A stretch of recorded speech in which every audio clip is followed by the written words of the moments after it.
자, 안녕하세요, 여러분. 신기방기 건설한다 기사의 저자 한혜주 리더입니다. 자, 오늘 2025년 필답형 3회차 해설 강의 들어가겠습니다. 자, 1번 문제. 산업안전보건법령상 다음 기기 또는 설비에 설치하는 방호장치를 각각 작성하시오라고 나왔습니다. 자, 첫 번째, 치관 물어봤습니다. 치관. 자, 치관은 우리가 방호장치 알고 있죠? 자, 치관에 대한 방호장치는 안전기가 되는 거고요. 자, 두 번째, 보일러 물어봤습니다. 자, 보일러는 방호장치가 여러 가지로 바뀌겠네요. 자, 첫 번째, 압력 방출 장치가 제일 기본적이고요. 그리고 보일러는 압력 제한 스위치, 고조 수위 조절 장치, 화염 검출기 이렇게 4개 중에 하나 작성하셨으면 되었습니다. 자, 세 번째, 동력식 수동 대표기 나왔습니다. 자, 동력식 수동 대표기 다 알고 있죠? 칼날 접촉 방지 장치가 되는 거고요. 자, 그럼 마지막 교류아크 용접기 문화죠. 교류아크 용접기 우리가 다 알고 있는 내용이겠네요. 자, 자동 전격 방지기가 되겠습니다. 자, 해당 문제는 조금만 공부해 놓으시면 충분히 맞출 수 있었던 문제라고 생각합니다. 자, 넘어가겠습니다. 자, 2번. 산업안전보건법령상 항타기 또는 항발기에 건상용 와이로표 관련하여 가로 안에 알맞은 것을 작성하시오라고 나왔습니다. 자, 첫 번째, 건상용 와이로프의 안전 개수를 물었습니다. 자, 안전 개수는 몇? 5 이상이 됩니다. 자, 이거는 여기 해당 참조 그림이 나오죠. 산업안전보건규칙 제211조의 내용입니다. 건상용 와이로프의 안전 개수 여기 나와있죠. 건상용 와이로프의 안전 개수가 5 이상이 아니면 이를 사용해서는 아니 된다라고 나왔습니다. 자, 두 번째, 건상용 와이로프 도르래의 감김 횟수입니다. 자, 감김 횟수 이거는 2회입니다. 2회. 역시나 산업안전보건규칙 212조입니다. 212조에 나와 있죠. 건상장치의 드럼에 적어도 몇 회? 2회 감기고 라고 나와 있죠. 그렇기 때문에 도르래의 감기 횟수는 2회입니다. 자, 그리고 마지막 건상장치의 드럼폭입니다. 드럼폭. 자, 보시죠. 산업안전보건규칙 216조에 있습니다. 216조 도르래 부착 등에 관련돼서 자, 보이시죠? 첫 번째 도르래 축간의 거리를 건상장치 드럼폭의 몇 배? 15배 이상으로 해야 한다. 그렇기 때문에 15배 이상이 되는 겁니다. 자, 해당 내용은 어떻게 보면 어렵게 볼 수도 있었습니다. 그러나 이 내용은 우리가 조금 더 생각을 해보면 어느 정도 약간 유추할 수 있었다라고 생각합니다. 물론 그거는 건설 쪽에 근무를 하셔야지만 알 수 있는 내용이겠죠. 자, 이 문제도 일단 우리가 이제 봤으니까 다음에 나오면 우리가 다 맞출 수 있을 것 같습니다. 자, 넘어가겠습니다. 자, 3번. 산업안전보건법령상 고소작업 때 작업 전 점검사항 2가지를 작성하시오라고 나왔습니다. 자, 역시나 산업안전보건규칙에 나와 있는 내용이고요. 자, 아래에 참고표를 보시죠. 자, 별표 3의 개정이 2019년 12월 16일 날 하였고요. 작업 시작 전의 점검사항에 제35조 2항에 관련된 내용에 11번째 내용이 있습니다. 고소작업대를 사용하여 작업을 할 때 역시나 작업 시작 전 점검사에 관련된 내용이죠. 자, 보시면 가나다라마라고 있죠. 가나다라마라고 있는데 자, 여기서 문제에서 활선 작업용 장치의 경우 홈, 균열, 파손 등 그 밖의 손상 유무는 제외하라고 했습니다. 제외하라고 했으면 마에 대한 내용이 제외가 되는 거겠네요. 자, 그럼 보시면 첫 번째, 비상정지장치 및 비상하강 방지장치 기능의 이상 유무. 자, 두 번째, 가부화 방지 장치의 작동 유무. 가로네요. 와이로프 또는 체인 구동 방식의 경우. 자, 세 번째, 아웃트리거 또는 바퀴의 이상 유무. 마지막 네 번째, 작업면의 기울기 또는 요철의 유무라고 작성하시면 되었습니다. 자, 해당 내용은 어떻게 보면 신출같이 보이는 문제였습니다. 그러나 이 내용도 조금 더 이제 공부를 해놓는다면 충분히 다 맞출 수 있는 문제인 것 같습니다. 자, 넘어가겠습니다. 자, 4번. 공정 진행률에 따라 사용되는 산업안전보건관리비 사용 기준에 맞게 표의 가로 안에 알맞은 것을 작성하시오라고 나왔습니다. 자, 일단 해당 표를 보시죠. 공정률 50% 이상 70% 미만 사용 기준 70% 이상 90% 미만 70% 있죠. 자, 우리가 이거 조금만 어찌 보면 표에 힌트가 있습니다. 자, 지금 보시면 70% 이상이라고 되어 있죠. 그렇기 때문에 사용 기준은 70%가 되는 거고. 그럼 여기 보면 50% 이상 되어 있고 70% 미만 되어 있죠. 그러면 이거는 첫 번째 가로의 내용은 50%가 되는 거겠죠. 자, 그럼 이어서 90% 이상이었다. 그럼 약간 유추해 볼 수 있죠. 그럼 이것도 90이겠네요. 자, 그러면 답은 역시나 90%가 되는 겁니다. 이거는 산업안전보건관리비가 공정진행률에 따라서 그만큼 가야 하는 겁니다. 예를 들어 산업안전보건관리비가 1억이 있다라고 했을 때 1억이 있는데 공정진행률이 50% 됐다. 그러면 5천만 원을 쓰셔야 되는 거겠죠. 이렇게 이해하시면 되겠습니다. 자, 산업안전보건관리비 계산 기준이 적용되어야 하는 대상은 건설공사 중에 총 공사 금액이 얼마 이상의 공사인지 작성하시오 나왔습니다. 자, 건설공사 중 총 공사 금액이 얼마 이상 공사. 이게 뭐 1,000만 원짜리 공사도 있고 500만 원짜리 공사도 있잖아요. 그렇기 때문에 최소 기준이라는 게 있습니다. 얼마부터 산업안전보건관리비 계산 기준이 적용되는지. 자, 그건 얼마 이상? 이거는 2천만 원 이상입니다. 이렇게 알고 계시면 될 듯합니다. 지금 진짜 권한기에 대한 내용 보면 정말 안전 쪽에 관련된 내용에서 많이 이제 뭔가 안전 쪽을, 건설 쪽의 안전 파트에 들어간 내용에 대해서 정말 깊숙이 많이 들어가는 것 같아요. 그렇기 때문에 정말 문제가 권한기 내용이 정말 안전 쪽에 필요한 내용으로 정말 잘 나온다라고 생각을 합니다. 자, 넘어가겠습니다. 자, 5번. 구조물 해체 공사에 쓰는 해체 작업용 기계기구를 5가지만 작성하시오라고 나왔습니다.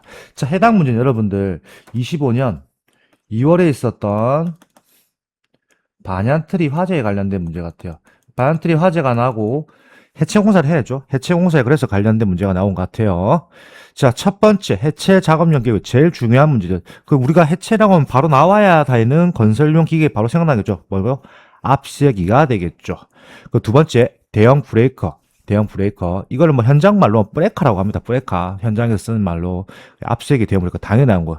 자, 그리고 세 번째 철제 해머가 되겠죠. 철제 해머. 네 번째 화약류. 요즘에 해체 공사할 때 화약류 쓰는 경우도 있습니다. 근데 요즘에 잘 안 써요. 왜냐하면 민원 때문에 그렇습니다. 잘 안 씁니다. 현직에 있는 상황 그대로 말씀드린 거예요. 자, 그리고 핸드브레이커. 역시나 여기 또 못 같습니다. 대형 브레이커. 이거 역시나 똑같게 다 브레이커라고 합니다. 현장 용어로 알고 계시면 될 것 같고. 자, 그리고 다음 문제.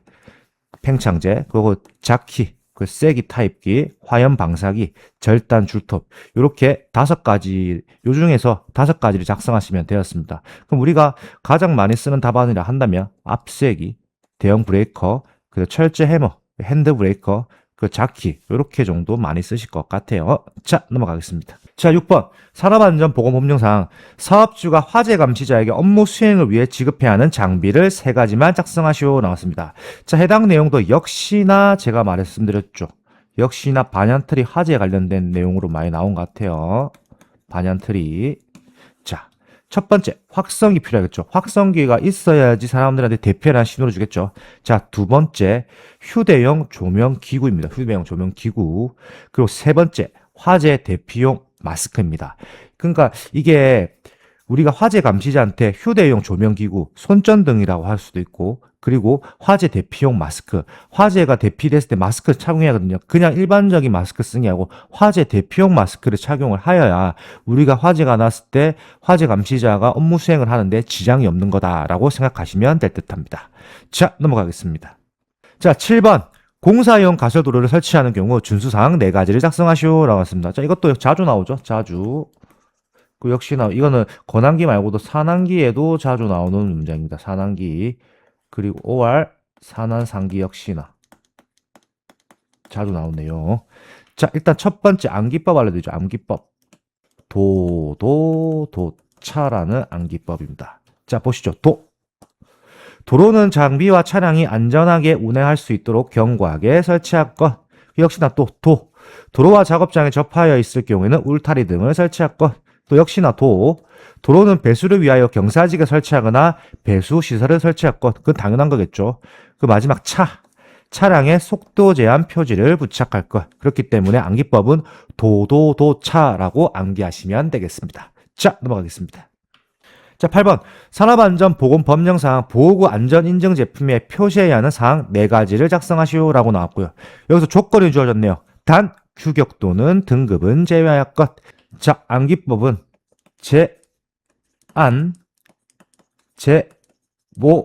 Q 라는 암기법입니다. Q가 Q로 들어가면 되거든요. 자, 그럼 제조자명, 안전인증번호.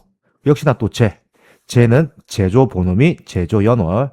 그 네 번째 모델명 또는 형식입니다. 그리고 마지막 Q 되죠. Q를 가로 열고 Q라고 하면 우리가 지금 조건이 주어져 있는 규격 또는 등급은 제외입니다. 그렇기 때문에 암기법은 제한 제목 Q라는 암기법으로 암기하시면 되겠습니다. 자, 넘어가겠습니다. 자, 9번 신출입니다. 사업주는 터널 전 지역에 항상 신선한 공기를 공급할 수 있는 충분한 용량의 환기 설비를 설치해야 합니다. 당연한 거겠죠.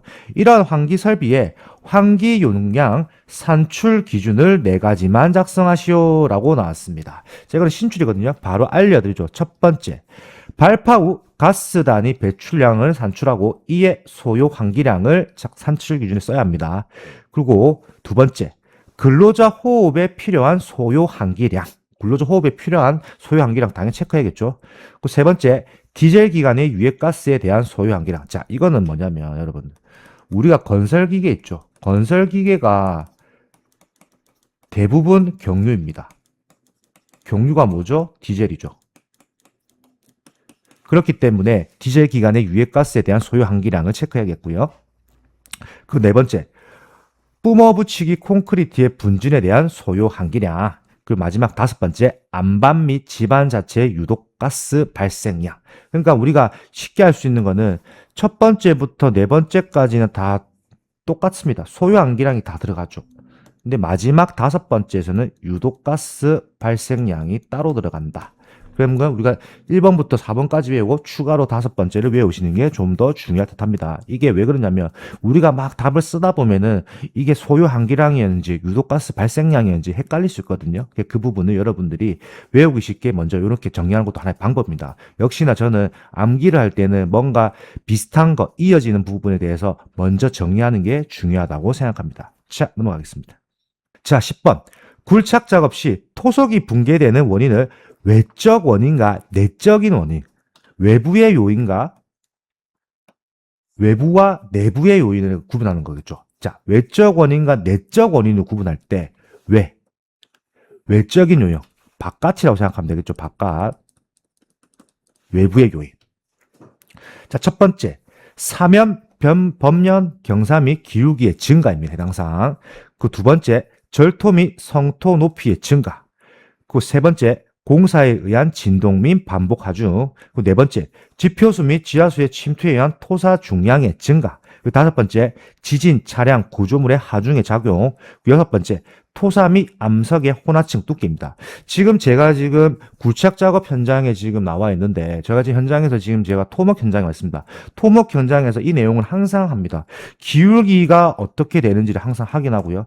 절토 및 성토 높이가 증가하는지 확인하고, 공사에 의한 진동 및 반복 하중을 또 체크를 합니다. 왜? 외부의 요인이기 때문에 그렇습니다. 그 지표수 및 지하수 침투에 의한 토사 증량의 증가. 이것도 역시나 체크를 하고요. 지진, 차량, 구조물의 하중에 대한 작용. 자, 이거는 뭐냐면 좀 더 깊게 설명해 드릴게요. 구조 검토를 전문 의뢰기관한테 의뢰를 해서 구조 검토를 받습니다. 그리고 마지막 토사 및 암석의 혼합층의 두께. 이것도 그냥 체크를 해야겠죠. 왜? 토사하고 암석의 혼합층 두께를 구별해야지 우리가 이게 어느 정도 공정이 들어가는지, 어떻게 우리가 빠르게 진행될 수 있는지, 아니면 이 부분 때문에 얼마나 공사가 조금 더 공정이 늦어지는지 이런 거 체크할 수 있거든요. 그렇기 때문에 우리가 내부의 요인은 외부죠. 바깥에서 끌어들이는 요인이기 때문에 우리가 내부에서 공사할 때 문제가 없지만은 뭔가 다른 밖에서 생기는 원인 때문에 뭔가 공사가 늦어지는 이런 부분에 대해 이런 식으로 이렇게 약간 이게 내부 외부라는 부분을 어렵게 생각하지 말고 우리가 공사랑 관련 없이 뭔가 다른 쪽의 요인 때문에 작용하는 거에 대해서 이런 식으로 이해를 하신다면 좀 더 암기하시기가 편할 것 같습니다. 자, 넘어가겠습니다. 금지 표지 2개를 작성하시오라고 나왔고요.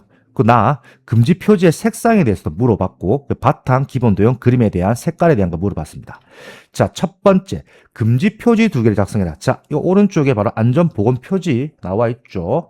자, 보시면 첫 번째, 금지 표지에서는 출입 금지가 들어가고요. 두 번째, 보행 금지. 그리고 세 번째, 차량 통행 금지. 이어서 사용 금지, 탑승 금지, 금연, 화기 금지, 물체 이동 금지입니다. 자, 여기서 중요한 건 뭐냐면 여러분들, 이게 보시면 금연이 있고 화기 금지가 있죠. 이게 좀 제가 참 설명드릴게. 어찌됐든 안전보건 표지는 여기 법에 나와 있는 명칭을 그대로 써야 합니다. 예를 들어 가지고 답을 쓸 때 이렇게 쓰시면 높겠죠. 금연 금지. 금연 자체가 담배 피지 말라는데 이렇게 쓰시면 높겠죠. 이렇게 쓰면 틀린다는 거고요. 그 화기도 역시나 화기 금지에 써야 하는데 화기만 쓰시면 되세요. 이렇게 하면 틀립니다, 여러분들. 표지에 대한 정확한 명칭을 써야 돼요. 그럼 여기서 보면 우리가 탑승 금지라고 되어 있는데 탑승 금지 써야 하는데 뭐 탑승만 썼다. 이러면 틀린다는 거죠. 그러니까 우리가 외울 때 정확하게 외워야 한다는 거 알고 쉬면 될 것 같습니다. 자, 금지 표지 색상. 자, 바탕화면. 자, 이거 잠깐 지워볼게요. 자, 이 부분 좀 확대해서 보여드릴게요. 자, 출입 금지를 확대해 드릴게요. 자, 첫 번째. 바탕화면은 흰색이다. 바탕 지금 흰색이죠? 이 부분 흰색이죠? 그 기본 도형. 기본에 대한 도형이죠. 자, 도형은 우리가 빨간 도형이죠. 요 빨간색 아닌 거 지금 또 표시했는데 빨간색이고요. 그리고 그림. 우리 지금 화살표 그림을 그려야겠죠. 이렇게 좀 그린다고 하면 자, 제가 그림을 잘 못 그리는데 자, 그림도 역시나 우리 원래 표는 검은색이 되는 거겠죠. 그렇기 때문에 기본 도형과 그림에 대한 거 그리고 바탕색 요 부분 여러분들 정확하게 체킹하시면 될 듯 합니다. 자, 넘어가겠습니다. 자, 12번. KCS 표준 시방서상 콘크리트의 압축 강도를 시험하지 않을 경우 거푸집널의 해체 시기에 맞게 다음 빈칸에 알맞은 것을 작성하시오라고 나왔습니다. 자, 해당 문제 신출입니다. 신출이고요. 자, 표 보시죠. 부재. 수직 거푸집. 시멘트의 종류 평균 기압 20도 이상, 20도 미만, 10도 이상입니다. 자, 여기서 보죠. 조강 포틀랜드 시멘트는 20도 이상일 때 해체 시기가 며칠일까요? 자, 이거는 2일입니다. 2일. 자, 그리고 20도 미만 10도 이상일 때는 3일이 걸리는 거고요. 자, 넘어가서 보통 포틀랜드 시멘트, 고르글레그 시멘트, 특급 포틀랜드, 포졸란 시멘트 A종, 플라이 애쉬 시멘트 A종은 20도 이상일 때는 며칠이냐? 자, 이거는 4일입니다. 그리고 20도 미만 10도 이상일 때는 6일이 되는 거고요.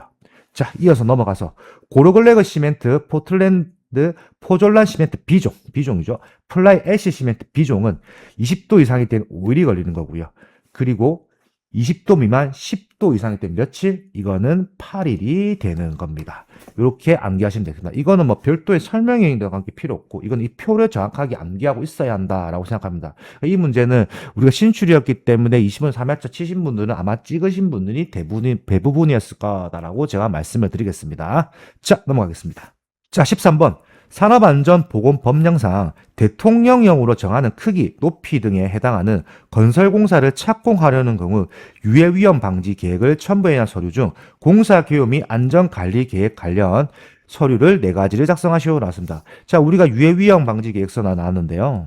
자, 이거를 이제 유방계라고 하거든요. 유방계라고 합니다. 유해위험 방지 계획서를 우리가 유방계라고 줄여서 얘기를 하는데, 자, 이 내용 역시나 저도 현직에 있다 보니까 자주 작성하는 내용이고, 유해위험 방지 계획 자주 들어갑니다. 제가 있는 공건설 현장도 그 포함되거든요. 자, 첫 번째, 공사 개요서가 들어갑니다. 공사 개요가 들어가겠죠. 자, 두 번째, 공사 현장의 주변 현황 및 주변과의 관계를 나타내는 도면, 매설물의 현황표입니다. 자, 매설물은 대표적으로 우리가 바닥에 있는 거, 도시가스가 뭐 많이 나오죠. 매설물은 대부분 나오면 도시가스 쪽에서 많이 나옵니다. 그 세 번째, 전체에 대한 공정표. 공정표 나오겠죠. 왜? 이 공사가 어느 정도 걸릴까? 뭐 1년이 걸릴지, 2년이 걸릴지, 아니면 심하면 4년이 걸릴지, 이렇게 몇 년이 걸릴지에 대한 공정표가 나오는 거고요. 자, 그리고 네 번째, 산업안전보건관리비 사용계획. 당연히 있어야겠죠. 산업안전보건관리비 사용계획이 들어가야지 이게 뭐 근로자들한테 보고를 몇 개를 줄지, 예를 들어서 뭐 안전화는 몇 개, 안전모드 몇 개, 아니면 방진 마스크는 몇 개, 이런 식으로 뭔가 사용계획이 들어가야 합니다. 이건 계획이기 때문에 뭐 계획사항이 되기 때문에 변경될 수는 있습니다. 왜냐하면 우리가 계획일 뿐이거든요. 이렇게 준다라고 했지만 그 계획에서 예를 들어서 내가 안전모를 100개를 준다고 했는데 막상 현장에 가서 근로자가 많이 들어왔어요. 그럼 안전모 120개 들어올 수 있거든요. 그렇기 때문에 계획이기 때문에 이건 변경될 수 있다. 근데 대충 어느 정도는 파악을 해서 작성을 하는 거고요. 그리고 역시나 제가 매일 만들고 있고 업데이트하는 안전관리 조직표입니다. 왜? 안전관리 조직표는 이게 업데이트되냐면, 그러니까 처음에 들어갈 때는 뭐 그 인원에서 하겠지만 나중에 이게 업데이트되겠죠. 왜냐하면 뭐 퇴사를 할 수도 있고요. 그 인사이동도 있잖아요. A라는 현장에 있는 뭐 이제 공사 담당, 뭐 공사부장이 갑자기 공사과장이나 공사부장이 다른 현장으로 인사이동 될 수도 있거든요. 그렇기 때문에 안전관리조직표는 계속 업데이트를 한다. 이렇게 조금 더 현직에 약간 생각을 하면서 고민하시면 될 듯합니다. 유방기에 대한 내용, 그리고 산업안전에 대해서 지금 요즘에 산업안전과 건설안전 쪽에 유해위험 방지 계획서 내용이 굉장히 많이 나오고 있습니다. 그렇기 때문에 표를 보시면 유방기에 관련된 내용, 유해위험 방지에 관련된 내용에 대해서 요즘에 시험 문제 많이 나오거든요. 이 부분 조금 더 확실하게 보시면 될 것 같고 조금 더 깊게 확인해 두신 게 좋을 것 같습니다. 자, 넘어가겠습니다. 위험 예지 훈련 4단계 관련된 가로 안에 알맞은 것을 작성하시오 나왔습니다. 자, 이거 첫 번째, 이거는 우리가 정말 좀 쉬운 내용인데, 자, 우리가 건항기를 치는데 위험 예지 훈련 4단계 모른다. 이거는 그냥 딱 있는 그대로 이렇게 간첩이다라고 좀 표현을 할게요. 좀 심한 말로. 왜? 무조건 알아야 되는 거죠. 자, 암기법 알려드리죠. 현, 본, 대, 목입니다. 자, 그럼 첫 번째 현 1단계죠. 현상 파악 바로 들어간 거예요. 자, 두 번째 본이라고 했죠. 본질 추구. 그 세 번째 대책 수립이 들어간 거예요. 그 마지막 4단계 목표에 대한 설정입니다. 자, 현복 되면 다 아시겠죠? 그리고 이거는 필기 파트에서 잘 봤을 거예요. 필기 파트 넘을 때 이거 4개를 적어 놓고 틀린 거 고르라고 나오죠. 우리가 그러니까 필기 때도 봤던 내용이라고 저는 생각을 합니다. 필기 때 이 내용 안 보신 분들은 뭐 필기 치실 때 좀 공부를 게을리하신 분 아닐까라고 생각합니다. 자, 이것으로 오늘 2025년 필답형 3회차 해설 강의가 종료되었습니다. 자, 25년부터 특이한 점이 있어요.